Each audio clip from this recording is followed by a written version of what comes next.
Hi friends, welcome to Mamata vlogs. మనందరికీ కూడా జీడిపప్పు అంటే చాలా ఇష్టం కదండి.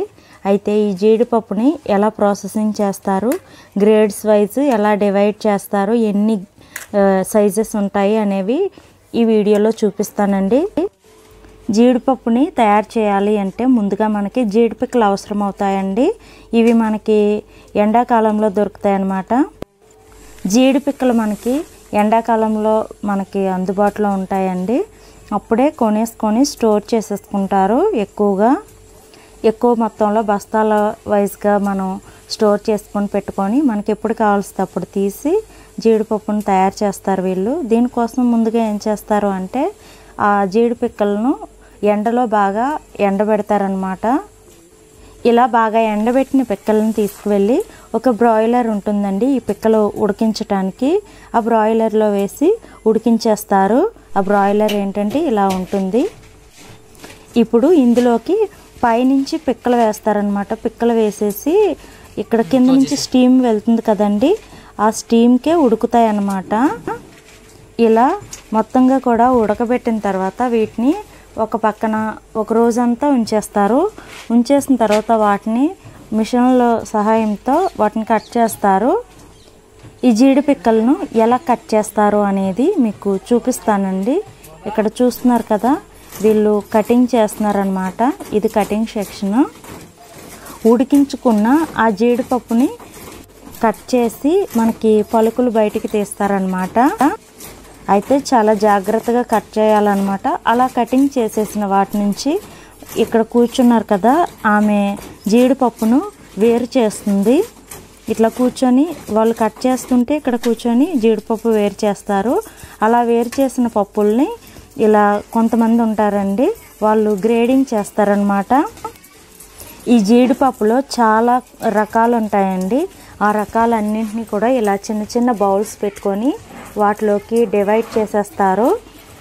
ఇలా మొత్తం కూడా డివైడ్ చేసిన తర్వాత వాటిని క్లీన్ చేస్తారనమాట. చిన్న చాక్ తీసుకొని ఆ పొరంతా కూడా తీసేస్తారు. అంతా కూడా హ్యాండ్స్తోనే అండి, చాలా నీట్గా చేస్తారు. ఇంకా ఈ జీడిపప్పు అనేది మనకి లోకల్గా కొంటారు కాబట్టి చాలా టేస్టీగా ఉంటుంది. ఇలా పొరలన్నీ తీసేసిన తర్వాత మళ్ళా చిన్న చిన్న ముక్కలు అవుతూ ఉంటాయి కదండి, వాటిని కూడా గ్రేట్ చేసి అవి కూడా అంటే రెస్టారెంట్స్కి అవి వేస్తారంట. అంటే చిన్న చిన్న ముక్కలుగా అయిపోయినాయి కూడా. ఒక కాజు 4 పీసెస్ అయినవి కూడా వాళ్ళు అమ్ముతారండి. ఇంకా 2 పీసెస్ కాజు ఉంటుంది, ఇంకా జంబో కాజు ఉంటుందండి. ఇక్కడ చూస్తున్నారు కదా, ఇప్పుడు మొత్తం క్లీన్ చేసేసిన పప్పుల నుంచి గ్రేడ్స్ తీస్తున్నారు. అంటే 2 బద్దలుగా అయిన కాజు ఒక దగ్గరకు, ఇంకా పెద్ద సైజులో రౌండ్గా ఉండే కాజుని ఒక సైజు లాగా, అదే పెద్దగా ఉంటుందండి. W180 క్వాలిటీ అనమాట. ఇంకా సెకండ్ క్వాలిటీ కూడా ఉంటుందండి. అంటే ఫస్ట్ క్వాలిటీ కంటే కొంచెం సైజు చిన్నది ఉంటుంది, కానీ టేస్ట్ వైజ్ అయితే ఏమీ డిఫరెన్స్ ఉండదు. అదేవిధంగా స్ప్లిట్ క్యాజు అంటే క్యాజు 2 ముక్కలు అయితే అదొక రకము. ఇంకా బ్రోకెన్ క్యాజు ఉంటుందండి. బ్రోకెన్ క్యాజు అంటే ఏమీ లేదండి, ఒక క్యాజు 4 ముక్కలుగా అవుతుందన్నమాట. దాన్ని బ్రోకెన్ క్యాజు అంటారు. ఇంకా బీబీ నూకా అంటారు. అంటే గుండె అయిపోతుంది కదా, ఈ పప్పు ప్రాసెసింగ్ అంతా చేసినప్పుడు గుండె అయిపోతుంది. ఆ గుండెను కూడా వీళ్ళు అమ్ముతారనమాట. ఎందుకు అంటే గ్రేవీస్లలో వేస్తారు కదా, అందుకు. ఇలా అన్ని రకాలుగా కూడా డివైడ్ చేసేసిన తర్వాత ఏ క్వాలిటీకి ఆ క్వాలిటీ ఇలా ప్యాకింగ్ చేసేస్తారండి. నాకు అదే వివరిస్తున్నారనమాట తను. ఇప్పుడు నేను చూపిస్తానండి ఎన్ని రకాలు ఉన్నాయి అనేది, మీరు ఈ వీడియోలో చూడండి. ఇప్పుడు చాలా నీట్గా ప్యాకింగ్ చేసేస్తారండి. ప్యాకింగ్ చేసేసి మనకి ఇవ్వటం జరుగుతుంది. నేను ఫస్ట్ క్వాలిటీ అన్నాను కదా, ఇది పెద్ద పలుకులు ఉంటాయన్నమాట. చాలా టేస్టీగా ఉంటుంది. అన్నీ కూడా టేస్టీగా ఉంటాయి, కాకపోతే సైజెస్ డిఫరెన్స్ అనమాట. అది ఫస్ట్ క్వాలిటీ, ఇదేమో సెకండ్ క్వాలిటీ అండి. ఇప్పుడు నేను మళ్ళీ చూపించేది ఫస్ట్ క్వాలిటీలో స్ప్లిట్ క్యాజు అన్నాను కదా, 2 ముక్కలు అవుతాయి అన్నమాట పప్పు. అది ఇప్పుడు సెకండ్ క్వాలిటీలో 2 ముక్కలు అవుతాయి కదా, ఆ ప్యాకెట్ అనమాట. ఇంకా బ్రోకెన్ కాజు అన్నాను కదండి, ఒక జీడిపప్పు 4 ముక్కలు అయితే బ్రోకెన్ కాజు అంటారు.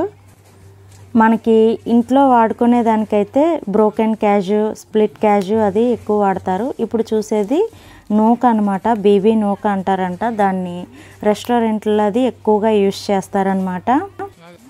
ఇదన్నమాట ఇలా ప్రాసెసింగ్ చేస్తారండి జీడిపప్పును అనేది. మీకు ఎవరికైనా కావాలి అంటే నేను డిస్క్రిప్షన్ బాక్స్లో ఫోన్ నెంబర్ ఇస్తాను. మీరు ఆ ఫోన్ నెంబర్కి ఫోన్ చేసి డైరెక్ట్ ఆర్డర్ ఇచ్చుకోవచ్చు. మీరు రేట్లు కూడా చాలా రీజనబుల్గా ఉన్నాయన్నమాట. హోల్సేల్ రేట్లే వాళ్ళు చెప్తారు మనకి.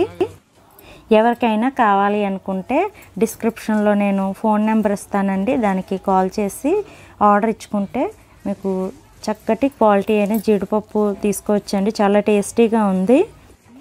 ఈ వీడియో మీకు నచ్చిందని అనుకుంటున్నానండి. ఈ వీడియో కనుక మీకు నచ్చినట్లయితే లైక్ చేయండి, షేర్ చేయండి, సబ్స్క్రైబ్ చేయండి. Thank you for watching.